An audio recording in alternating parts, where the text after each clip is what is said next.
Hi, I'm Marcus Coward, and this is Wake Up New Bedford. And I was here with Miguel Sevasin.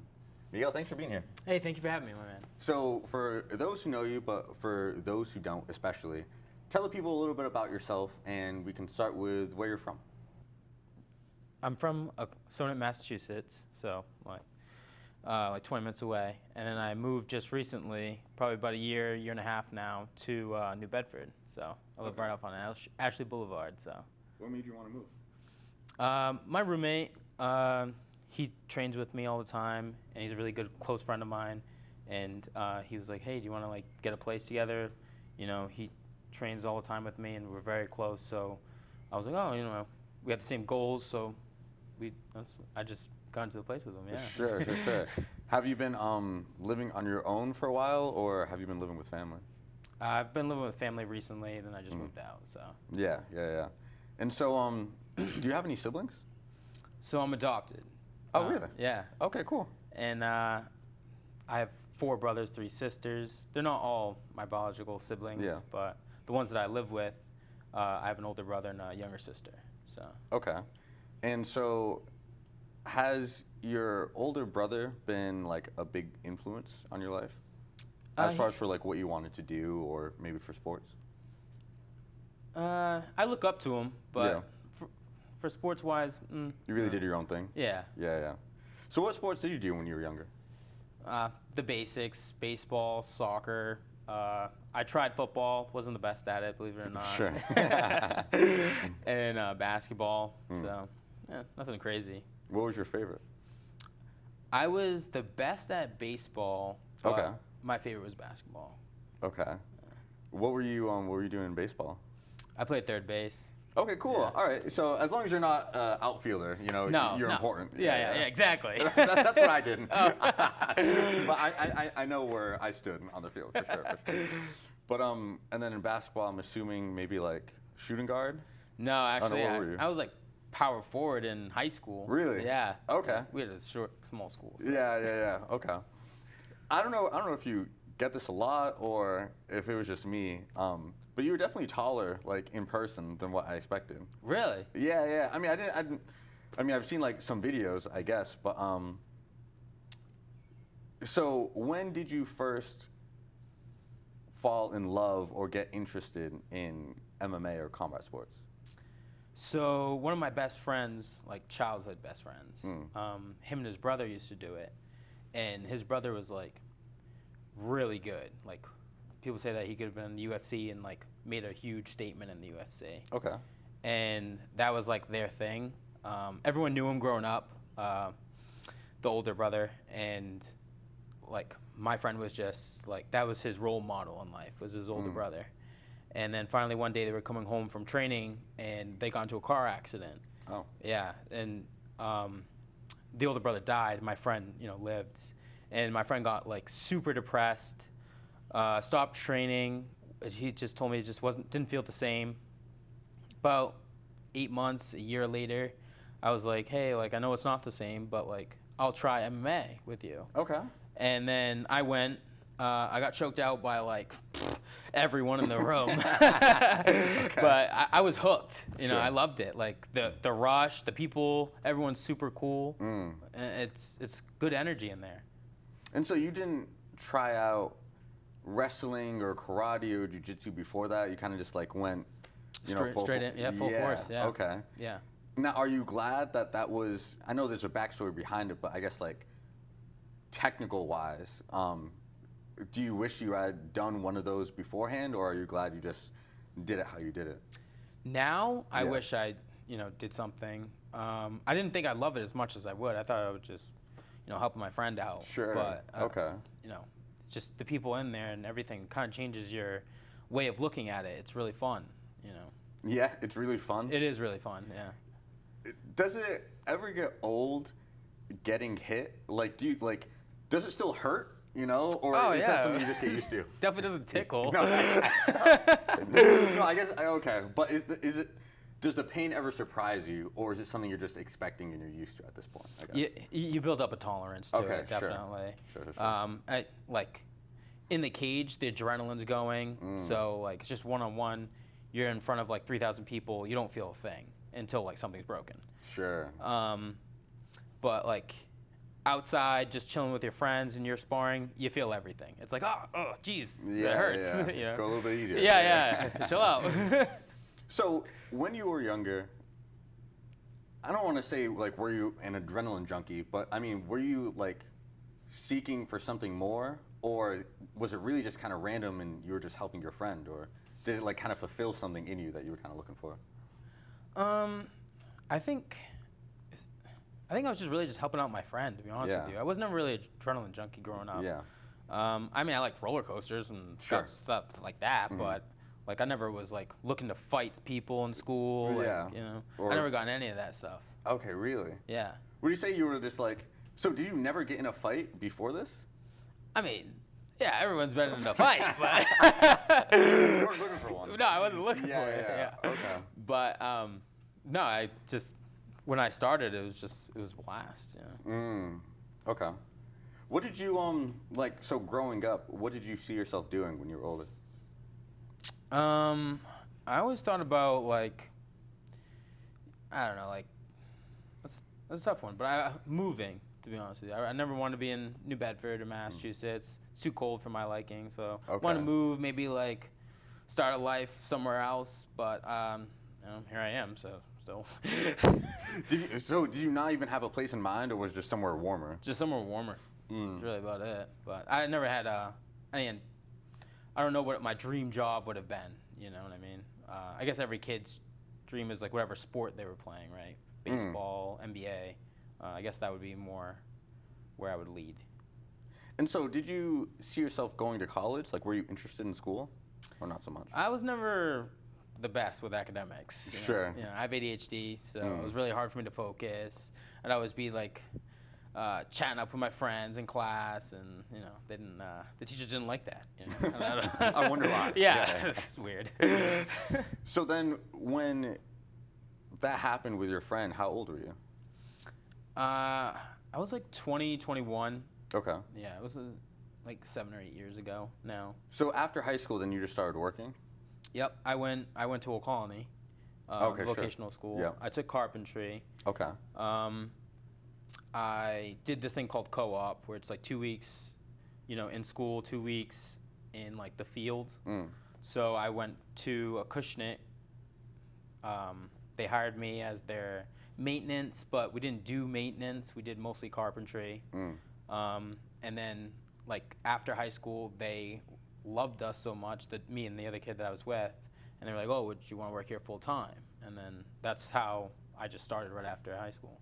So I know for Greater New Bedford Voc, sometimes you can get the shop you want, sometimes you don't, and it can just be kind of random. Is that the same thing for Old Colony? Or can you really choose it a lot more? No, it's the same way. Yeah. You have to be like, you have to have good grades, you have to have good behavior. They're like super strict about, you know, because everybody's fighting for that one spot, especially if it's like one of the better of the shops, like welding, carpentry's a big one, nursing's a huge one. Okay. So you're kind of lucky to get that? Yeah. Is that something, so carpentry is what you wanted, like going into it? Yeah, I've always been a hands-on person, so I learned, that's how I learn.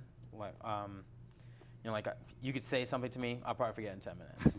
But like, you teach me how to do something with my hands, I'll figure it out. You know? Okay, cool. And so you would say you were like that since you were younger? Yeah, ever since I was like a kid. Now, in that sense, do you feel like your ADHD would help you as far as for learning with your hands and making you a better kind of learner in that way? Well, that's why my parents kind of like pushed me to go to a colony instead of like a regular high school, like a Pontiac or something. Sure. They thought that would be better, and it did, because like growing up, I loved building forts and stuff like that. Yeah? You know, oh yeah, I was a super nerd. Like I loved. Okay, so talk to me a little bit more about that. So when you're younger, you're playing sports. I mean, school is school, but like, what was like a passion of yours, maybe outside of sports in school? Because I mean, you say building forts, like that's not something everyone does. Like I never built a fort. I've always wanted a tree house, you know, but I guess that never happened. But like, Really? You never build anything, even with your couches? No? no, I guess I've done like a pillow fort, I guess, you know. But yeah, so what's something else that you've built, I guess? I think that's pretty interesting. I built quite a few different things. I just built something just recently. It's a TV like outside box, and then you click it, and it raises up, and then the TV pops out. That's sick. Yeah, of like a cabinet or whatever. Okay. It's pretty cool. That is really cool. I'm pretty proud of that. And then like stuff that I built my bed frame growing up. You know? Okay. Yeah. So like when I was like 16, 17. And so did you learn this from your parents or just on your own? Well, most of it was from school. Like that's when I guess really so. learned it. Yeah. But like before, like with all the forts, they weren't good looking forts. Yeah, but yeah. they were made out of wood and stuff like that. I just liked doing it. It was fun, you know. And were you doing it on your own, or did you have like friends? Were you doing it with your siblings? No, I was on my own. Yeah? Did it all by myself. My dad was really impressed. Yeah. You know. There were some nails sticking in, like you might want to watch your head. But. Yeah. Now, were you like content with being by yourself, or like were you just making the best of it, but you were kind of lonely at times? I was pretty content with being by myself. Yeah. Yeah. I don't need anybody. Yeah. So I asked that because like I did wrestling when I was in high school, and like that's very different. Sure, you're on a team, but you're like going out there by yourself. Right. Okay. Similar to like MMA, where you can have a team, but like it's kind of like a solo sport in a lot of ways, versus like other team sports like baseball or basketball or football.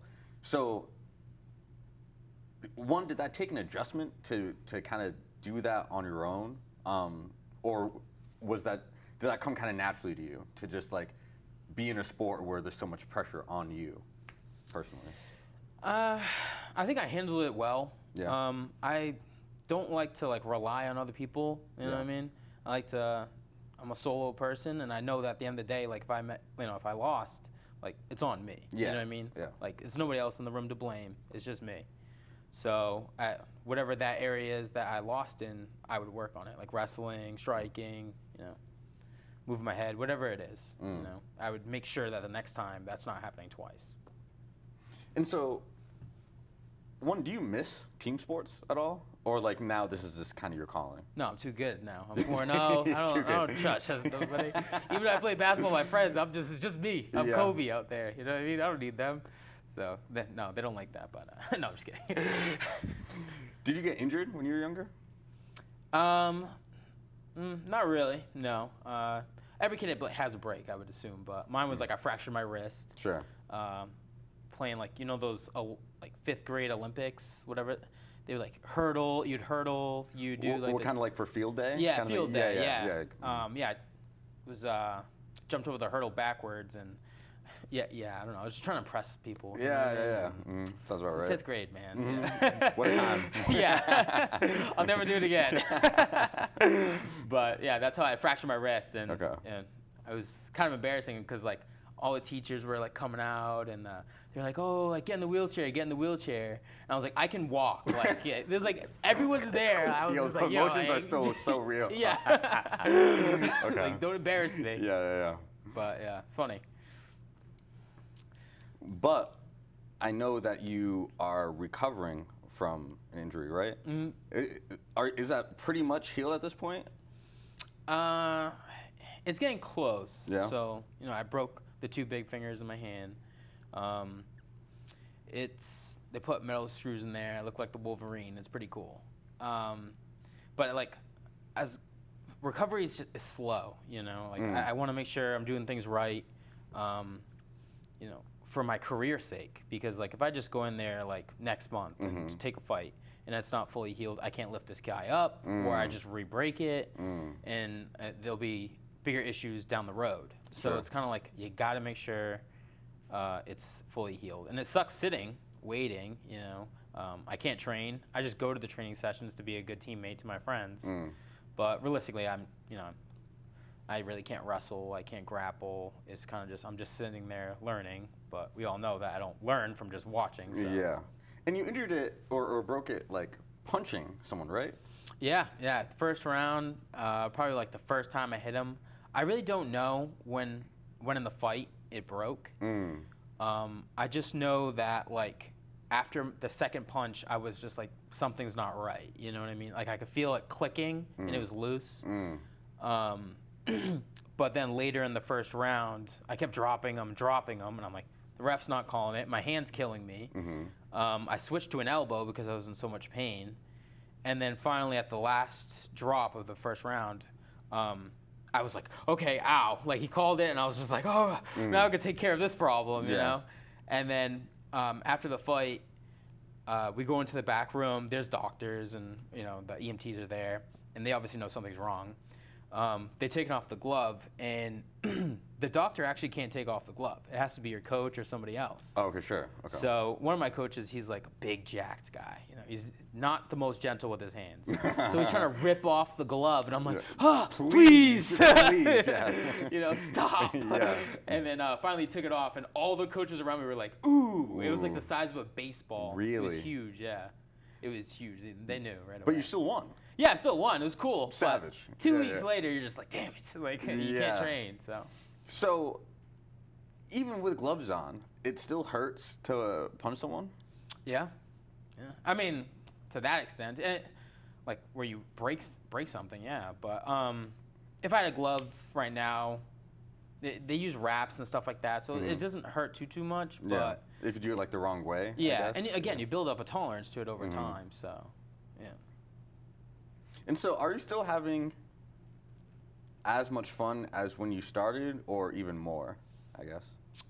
Or is it kind of just work at this point? I'm having just as much fun, but I know at the end of the day, like, this is what I want to do for the rest of my life, so it's work at the same time. Like, I mean, obviously there's, like, other things I want to do too, but, like, for the most part, if I could choose this to do this for the rest of my life and pay all my bills, I would choose this. Was it easy to move on from carpentry, or are you still doing it? I just got tired of it, you know, every day on the construction site, long days, you know. What kind of made me do the jump of kind of doing it full time was I was getting ready for a fight, and I was like, I train until like 9:30, 10 o'clock at night. And I get out of work around 5, sometimes later. I start at 5 in the morning. I feel like I'm already on the road. So it's just long days. I'm constantly using my body for work, and then I have to use my body for training, and then I'm exhausted, and the next day it's the same thing. It's just repeating. So I did that for, you know, since I was 16. So I was just exhausted from that. And then finally, one day my coach was like, oh, like, are you okay? Because I just sat down, and I was just like laid down. I'm just exhausted, beat.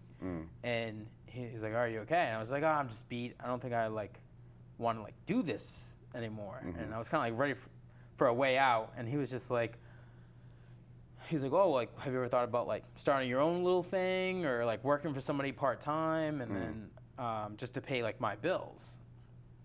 And I was just like, no, like that never even crossed my mind. Okay. And he kind of called me like the next couple of days. He was like, hey, like I have somebody that would let you work for him part-time, enough to pay your bills, but now you can focus on this most of your time. You know what I mean? So I don't have to be somewhere 5 in the morning till like 6 o'clock at night. You know what I mean? So now I was like, wow, like, and I jumped right on it. So now it's kind of like, if I don't want to go, I don't have to go. Yeah. You know? But now it's like, I gotta make money too. So yeah, is that that must be a struggle as far as for being a fighter, but then also needing a job at the same time? Is that like what essentially every fighter is going to have to do? Like you can't expect to be making a full living off of fighting, like especially at first? It's kind of like something you have to be okay with. You want to be really good. You want to get to the big leagues. You got to make the switch. You know what I mean? They want to know. You got to know if you're 100% committed. Sure. Like a lot of these guys, like on the local scene, they work full-time jobs and they still train. They have a lot of holes and gaps, and you can see them. Even though their record says like they're 3-0, 4-0, you can see a lot of gaps. Sure. Where if it's full-time, like I'm training at 10 a.m. to 12, and then after I'm training 4 to like 8. You know, it's like a full-time job. Yeah. And I'm getting that much more practice in. You know what I mean? But can I pay my bills? That's the end of it. So it's not you're not gonna be rich doing it. Yeah. You know, so it's the price to pay, I guess. And so, are you pursuing fighting because you happen to find your passion, or you see yourself being able to make a living off of it, and you're like pursuing that as the best option to, create a stable life for yourself, I guess? I'd like to get rich off it. That would be nice. That would be nice. Yeah. Okay. But at the end of the day, like, it's kind of just a passion. I want to take this dream and kind of see where I can go with it. You know what I mean? But when you first started, did you expect yourself to be this good? No, I had no idea, dude. I started off 0-2 as my amateur career. Really? Yeah. Okay. And then then COVID hit. Sure. And then I reached out to the striking coach. He's at KO in New Bedford. And he was training these 2 undefeated prospects at the time. And I just messaged him saying, like, hey, like, I have one more left in me. Like, I want to see, like, where this goes. Like, I'm going to give you my all. And he was like, okay, great. I'll meet you. It was COVID, so nothing was open. I meet you at Ted Williams' camp, and we'll just drill. And I was like, okay. So it was me and my roommate. Okay. We were just drilling the whole summer. We go sprints, from soccer fields, stand the soccer field back, jab right hand. And it was just like perfecting like the striking. And then finally after COVID hit, the Cage Titans in Plymouth was completely sold out, like in a week. Okay. Yeah, and there's like 3,000 seats. People were hungry for it. Oh yeah, they oversold and actually had to tell people to turn around. Oh no, that sucks. Okay. Yeah, I know. But it was right before I walked out, I was like, hey, listen, like, this is it for me. Like, if I lose, I'm done. You know what I mean? Yeah, I can't be going out there. They're saying, here he is, 0-3. And I'm like, how do you get hyped for that? Yeah. But he was like, oh, we'll just talk about it after. And I was like, okay. So I went out there and knocked the kid out in the first round. And the place went just crazy. Yeah. And I was just hooked on it. So then I took it a little bit more seriously after that. Sure. Yeah, so at this point, do you still dwell and look back on those first 2 losses? Or are those like distant memories at this point? Oh, no, I still look at it back. Yeah? I would like to fight those guys again, honestly. Is that a possibility? Like, are you guys still in the same like circuit or league? No, because they're still amateurs. They haven't. One of them has fought. The other one hasn't. He kind of stopped. So the other kid, he's an amateur right now, so I can't go back. Sure. So, what is the difference between?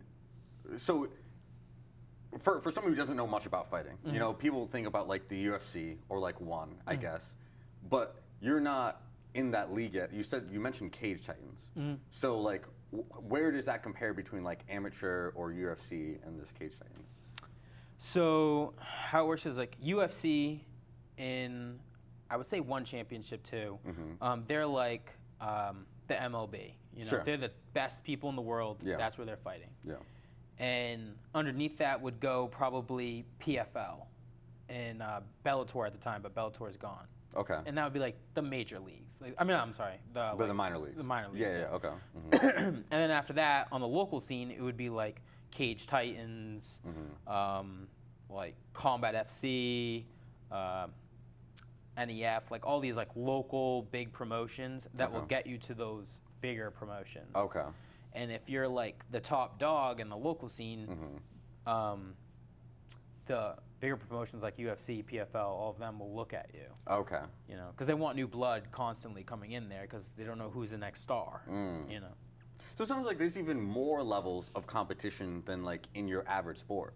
I mean, like at the amateur league, like if you were to try and find an equivalent, it seems like you would just be like some random like group on Facebook, as far as for just to try and get together. But then, so there's amateur, then there's Cage Titans, then there's the minor leagues, then the major leagues. Yeah, and amateur is part of Cage Titans. Okay. So there's like, what a card is like amateur fighters. So the difference between an amateur and a pro would be that you can't use knees to the head, You can't use elbows. Okay. There's just different rules. Sure. Okay. And then for grappling, it would be no heel hooks as well. Okay. Which is like, it'll blow somebody's knee out if you do it. But when you get to the pros, you can do that. You can knee to the head. You can elbow. Interesting, because they should have the expertise in order to do the move properly. Right. Interesting.